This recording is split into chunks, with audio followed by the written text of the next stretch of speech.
Direct Show here at the OKIE Homestead Expo 2024, Mayes County Fairground, Pryor, Oklahoma. And we are out here again out in the vendor barn, kind of checking out what's going on. And I had spoke with these ladies here to my left yesterday, just a brief little bit, and then conversation got struck back up again today. But they are with Centennial Roots Homestead. They are a century farm. Oklahoma, correct? Missouri, that's right. You told me that. Southwest Missouri. Everybody, there's so many people from all over the country around here. Keeping the states together is crazy. But Southwest Missouri, that's green country for those of y'all who don't know. It's anyway, it's a century farm. They mean it, and they're passing down. They talk about hands-on workshops, homestead history, handmade home. Homemade, all that good stuff that sounds like home. But anyway, they're here at the expo as vendors, and I know you got a nice little setup with a quilt and some shirts and an old antique bench. That's what started our conversation yesterday. Was I seen that antique bench down there, and started telling us a little bit of their story. But Centennial Roots Farm, tell us about yourself and kind of what all y'all do, and tell us about your story. Well, the farm actually was homesteaded as part of the Homestead Act in 1867, and it's been in the family the entire time.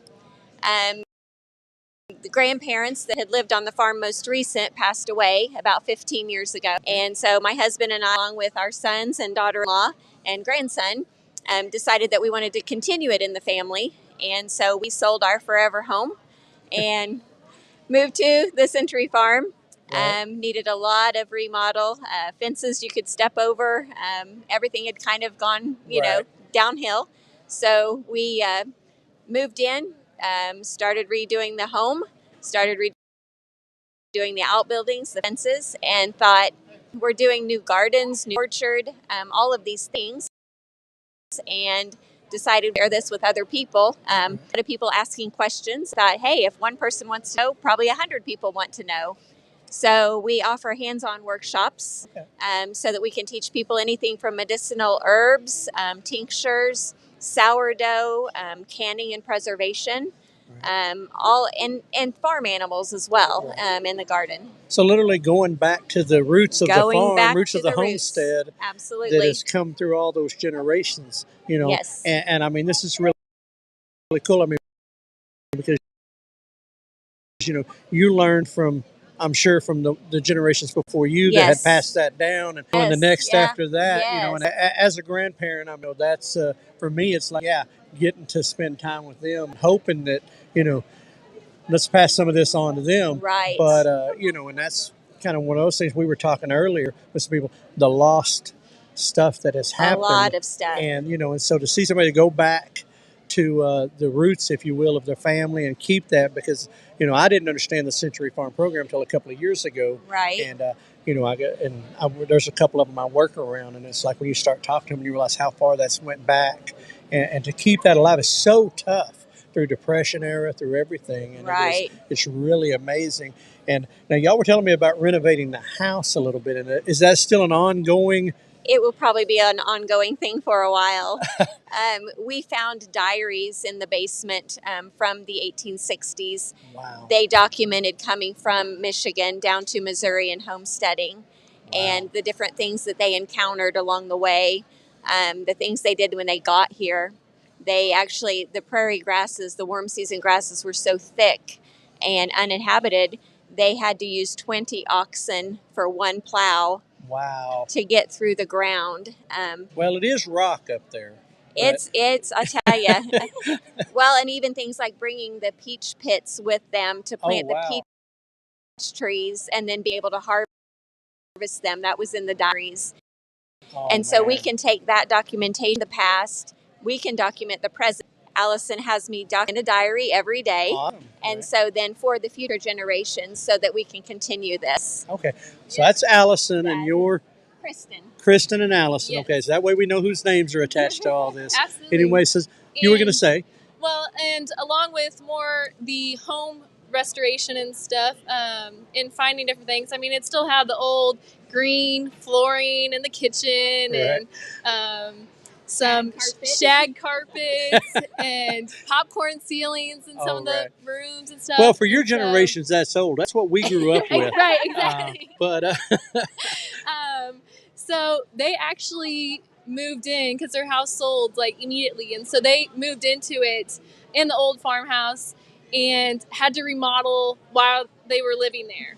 wow. And so that's tough. It is. so they would get moved from room to room as like things were happening, and Going through it right now. So, yeah. so I don't know how many times we moved furniture, but The old loom was in the Right. basement. And so we actually had to carefully move it around as we put new flooring down. Oh, wow. Because it was bolted into the concrete. Oh, they really meant for that to stay Yes, put. yes. Right. And it's, the funny thing is, I've noticed in my house, the old concrete that people did, it ain't the same concrete that Right. you get today. And so it's a different deal. Well, and it wasn't coming into pieces to move out of the basement for the renovation. We had to keep it there. Oh, So- wow. Yeah. So what do you got here now? these were actually rugs that great grandma did on the Still loom. had on the loom. Oh. So they were all wrapped around the loom, and she had one that she was finishing up left on there, and they were on there for over 15 years, like not touched. Oh, my And goodness. So, That is living history right there, people. Absolutely, That's Americana, a living history right there of somebody who is hand woven on a loom, putting that together. You can't even buy this anymore. No. If somebody doesn't know, it's so to have that heritage that belongs to the family and belongs to the homestead. That is amazing. yes, so And it to was. be there with us. Thank you. We actually had a guy that was able to come and teach us how to rewarp the loom. Okay. And so he came down and we cut all this off, and we're in the process of tying them off so that we can cut them and have the rugs. We are keeping them. Yes. There's a little sentimental Of value course. to this, but A lot. yes. And I actually got to weave the first loom or the first rug on that loom after we cut these off, and so it was like really cool to continue that on. Right. So, That is amazing. yeah. That is awesome. That is history, like I said, that can't be replaced. So Right. that is, thank you. Wow, that's amazing. Of course, I've seen, like I said, a lot of different things you were showing me even yesterday, that stuff. And of course, Yeah, they've the got shirt, quilts. it's probably the most valuable thing up on the wall up Right. there. Yeah, but, this one is hers too. Oh, wow. So that's Yeah. amazing. I remember I was telling you, my grandmother quilts. We used to quilt, both of them. And yeah, those are just valuable items in a history of stuff. So what all do y'all sell? I mean, you've got quite a bit of stuff here. I mean, is this stuff that y'all make on the at the place? We do. So grandma and great grandma, they all had jars of buttons. Right. They kept everything. And so we have had grandma making aprons and putting the buttons on, pot holders, anything that you would use on the homestead. Right. Corn bags, they used to throw corn bags under the wood Right. stove Yeah, and right. Yeah. stay warm. We made some. So yeah. So we've got, just anything that bring back that old quality, that old homestead feeling. Right. Yeah, my camera guy's going around with the camera, kind of showing y'all some of the stuff that they've got here, and kind of highlighting some of that. And there's their information scan and their sticker and stuff that'll help link up to them. And what's Lazarus? I mean, I hope that's not Lazarus. That is Lazarus that we hope comes forth today in this cold weather. That is the sourdough starter. And so we brought him along to show all the different sourdough things that we do. Okay. Well, hey, interesting name, attention, but no. Hey, that is great. Amazing. It was so cool to see people preserve heritage. And I mean, of course, the homesteading movement, the homesteading community as a whole that has really made the comeback, is making a comeback.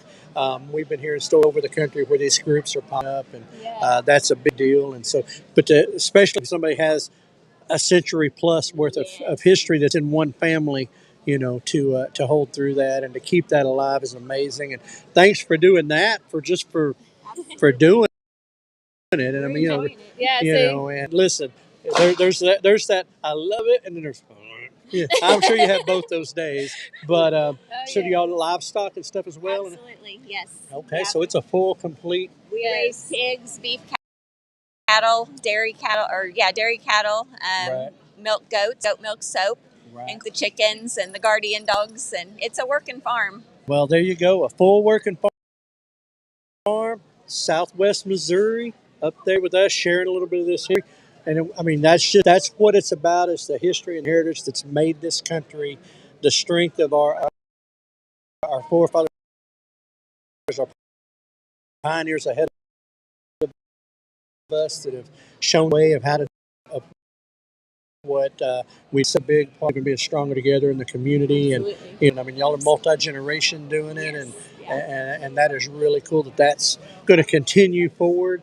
And hope the expo's been treating y'all well Wonderful. We've had a Right. good time. Right. So hopefully come back again. We I mean, will, we obviously, will. and we're hoping to. I'm sure the dates will be out for the next one pretty soon. They close the doors on this one and turn right around and start planning next year. We But will be too. absolutely. Well, anyway, thanks for giving us a little bit of your time. And as always, with the Farm to Table, we say something at the end every time. It's like prepare for the unexpected, and we do keep it local. That's kind of one of our things. So we're going to close out. And if y'all want to chime in with, Awesome. all right, everybody, this is Ryan again with the Farm2Table Direct Show out here in the vendor barn at the OKIE Homestead Expo, and here with Centennial Roots Homestead with us. And as we always say, prepare for the unexpected and keep